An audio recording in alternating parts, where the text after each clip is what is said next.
education, and real-world knowledge about the voiceover industry. It's the Voiceover Gurus Podcast.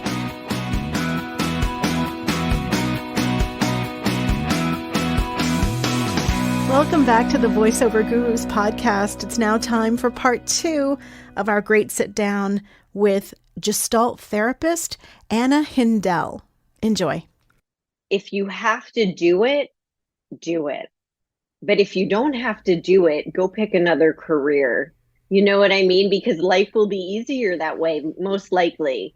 But if your love for it and that passion and drive is such that you feel this is what I want to do, then go for it. But keep in touch with what that feeling is, what that sense is. And I would say, if it's comedy or if it's something about voiceover, like what a wonderful thing to showcase on social media. Like, oh, I just came up with this, impression of this person, or something original, something to celebrate or share.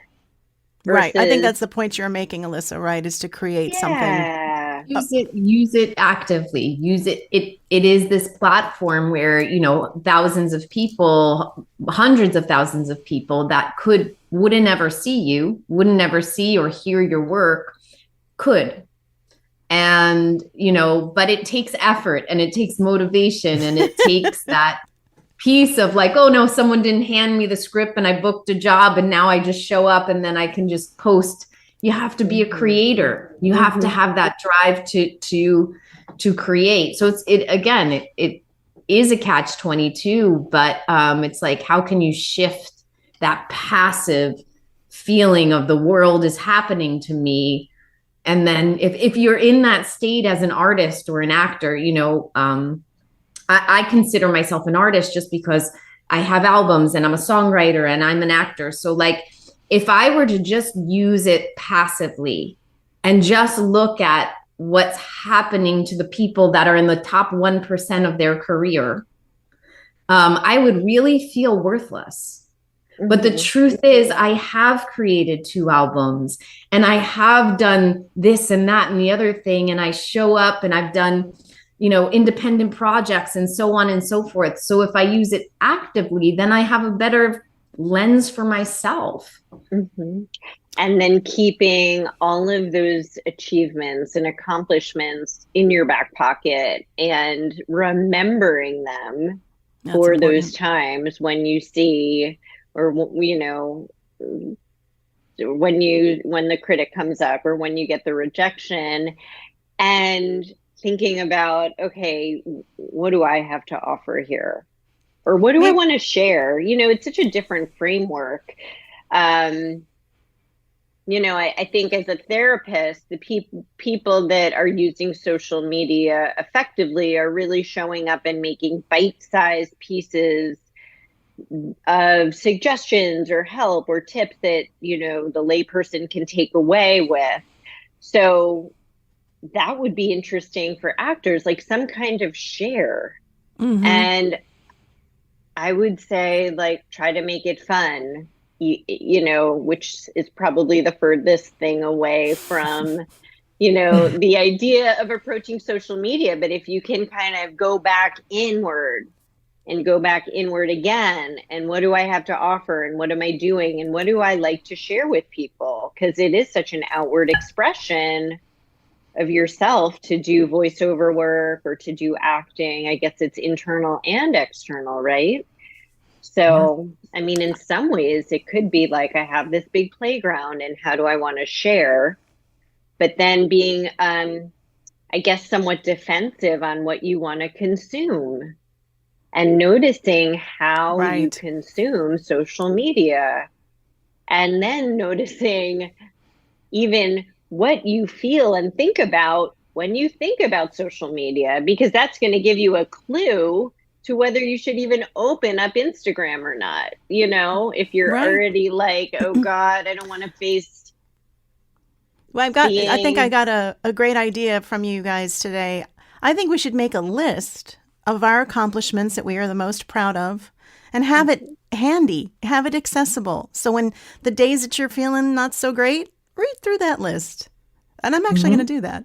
I do. I have people put Post-its up in their bathroom or on their fridge of like, I had this accomplishment. And, it's almost like I say people, amnesia themselves. They forget. And then they go back to that bottom of the barrel place. And that is a skill I really work on with actors, because it's very hard to stay with the I don't know of why you didn't get the part, right? Oh, gosh, Isn't yes. it? The mind doesn't like, I don't know. We look to fill in the spots, but therein lies the story. And it's harder to stay with the feeling of perhaps disappointment, anxiety. Oh, how am I going to pay the bills? I didn't get another job. It must be because, and then we have our laundry list. But to stay with the, I didn't get it. I feel sad. I feel disappointed. And I don't know is a healthier place, because it's more true. It's just more true. And you're not. Because you're not going to find out why. The majority of the time, you never find out why. There's like 1%, less than 1% that you're ever going to get feedback. But it's also just, you don't know why. And then why go to the stories? And it's also like something I bring up with my actors too, is depersonalize it. Just because, as you know, I've been somebody who took my artistic career and then went behind the scenes and produced and wrote and casted. And like, the truth is, it has nothing to do with you. Most of the time. Most of the time. It actually has nothing to do with the actor themselves. It has to do with us. We're usually dealing with corporations a lot as voiceover actors. And it has to do with some note from corporate that came over, that switched gears, that there's a series of 10 things that happen between your audition and their casting pick. And so most of the time, it's like not anything personally attached to the actor themselves. It's outside circumstances. That's a great thing to keep in mind. Finding the tool to not have attachment to exactly.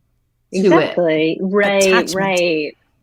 The love for the work and the non-attachment to the outcome. This is just hard. This is yoga practice. It's the same. It's, putting in your all, being present, but not being attached to the improving upon the poses or getting to the next pose. And this is, a constant working with your mind.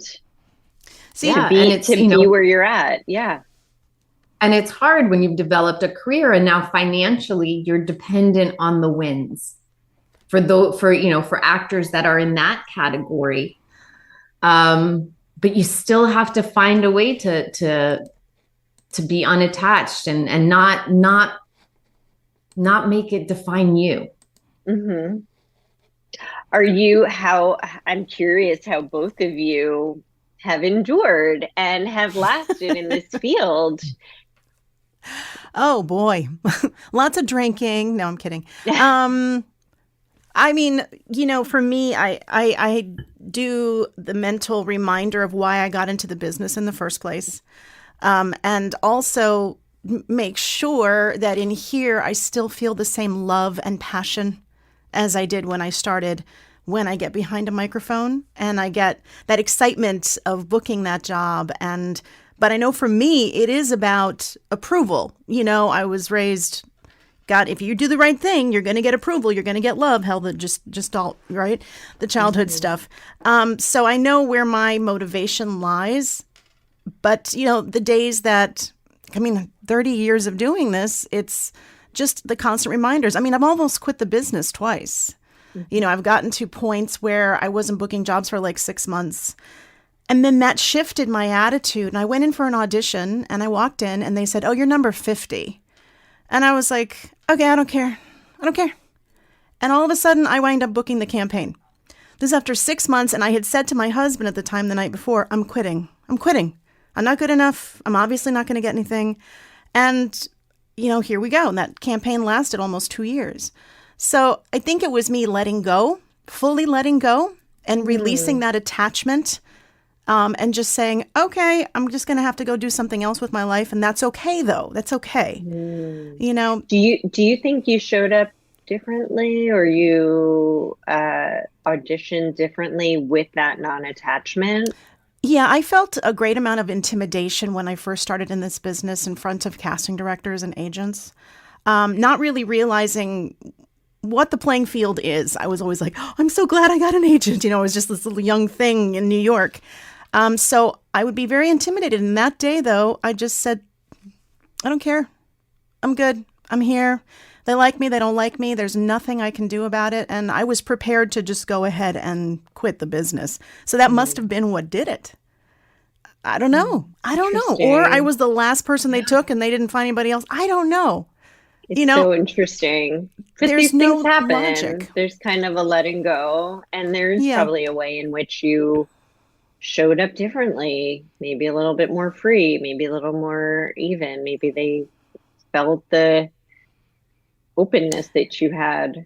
I guess. I don't know. But, who knows? Especially when you're auditioning for stuff that's going to be, lucrative, or it's a big job, to release it and maybe you get down to the top 2 or something. That is a difficult thing to do, to say, I don't care. So I started to think from the aspect of, you know what? I'm grateful that I even got to this point. I'm grateful that they considered me good enough to be at this level. So I've kind of reduced to help me deal. That's what I have done, as opposed to just making the whole prize is winning the job. To me, that's not the whole prize. That's great. And I think that's a great point of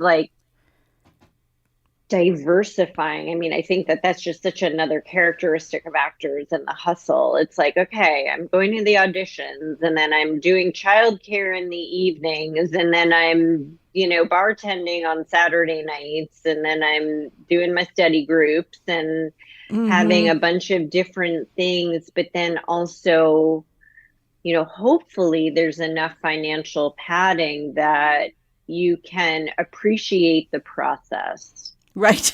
And Linda, maybe because you had been in the field already for a while, or, certain things were supporting you. Financially, I was being supported at that point. Yeah. So we that all definitely need a helped. certain amount of support to live. And once that's in place and, we kind of get the right state of mind to show up for these auditions, I think paying attention to the process and starting to find some fun in it. Yeah. I mean, maybe that's in the goal category, but to start those breadcrumbs of oh, it's not just about the win or lose, the job or not. It's how do you show up? What's it like to wait online and maybe chat with the other actors there and feel like you're part of the group? And do you like this whole process? Because there's a whole world it's in getting the job, and that's something that you have to really dig deep to go, do I like this? Is this good for me? Can I do this? Now, Alyssa, I mean, you've been in this business as long as I have, so how have you managed it? For me, I I was that kid, I didn't even go to real schools. I only went to conservatory schools and all of that. So like you, Linda, I was set up that I was just going to graduate college, and I had all the awards and all the things, and I was just going to go get the lead and everything. That was what I thought.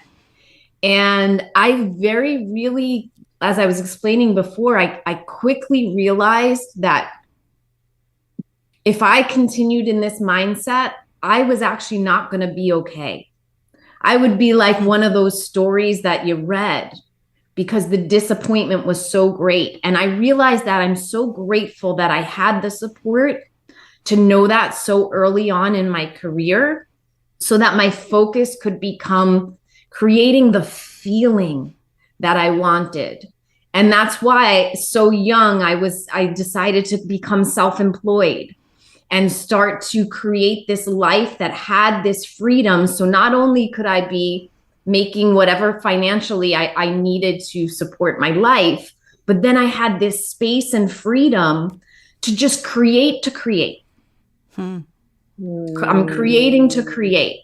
You know, I've gotten involved in many independent films. I've been like, I just need to create versus it be about me being validated for being something fantastic. Interesting. I just needed that to be gone because the compulsion to be an artist and be me was much greater. So it was like I needed to almost take myself off the audition lines, off the rejection line, so that I actually could come to what my why. The why for me is because I really, really enjoy humanity and I love exploring the facets of humanity through storytelling, music, film, however I can. It's the greatest thing to me. So like I had to clear up stuff before I could become and still be doing this today. If I would have been functioning as who I was in my teens and 20s, I really wouldn't have made it. Meaning like really wouldn't have made it. Probably would have checked out at life altogether because the stakes were just so high. Wow. So it was like I first had to get to the right balance. You know, that's interesting. That's just been my journey because I would have, just like the actors that come to you, Anna, how I look, how I feel. You know, for me, it was like, well, if I want to go out for all of these ingenue film roles, I have to have long hair. But wait, I don't feel like a person with long, like all of those things. You know, beautiful. I love listening to you because it's getting back in touch with that core thing of why you came to this field and getting in touch with that. Oh, I need to create and I need to create in this really particular way, or like, that's the way at this moment and let it transform into something else in the future. And it sounds like you did a lot of the different work around setting up your life so you could do that, which doesn't sound easy, but sounds really, really worthwhile. You know, I do believe that. And it wasn't easy, but it was really worthwhile to come to a truth of yourself at every checkpoint. You know, like we were talking before, marketing, when I would create my albums, I would be in this process for years and it was the most unbelievable experience. And then we'd get to the point where I had a finished product ready to go. It's for consumption, radio, all of it. And that's where I would check out every time until I realized that, okay, I love to be where it's pure creation. I love to be in that moment. And now when we start to have to apply templates to it and we have to start talking about numbers and all of these things, I check out and I kind of dissociate from my own work. So wait, how do I solve this? Let me hire somebody that does marketing. Right. Let me have someone else represent my project from here. Yeah.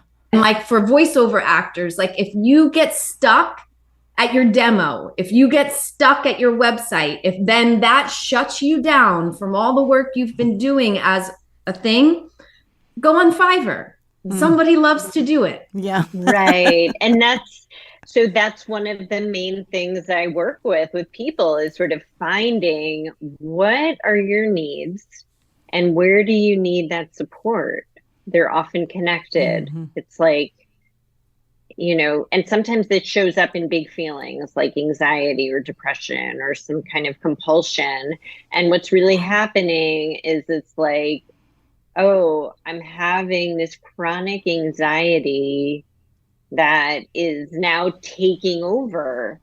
And if we tease that away, the chronic anxiety around auditioning is really like, okay, I'm just not feeling prepared enough, or I'm too attached to achieving the job, and I'm not paying attention to the actual demo that I'm doing. So it's like, if that childhood reason of why you went in to acting to be accepted, if that sort of thing that we might not be as aware of and might not be as friendly with is the driving force, and that takes over, that's really ingredients for burnout, right? Because then it just becomes up and down. I didn't get it. Oh, I got it, but it's not enough. And I still need more love, and I'm still not good enough.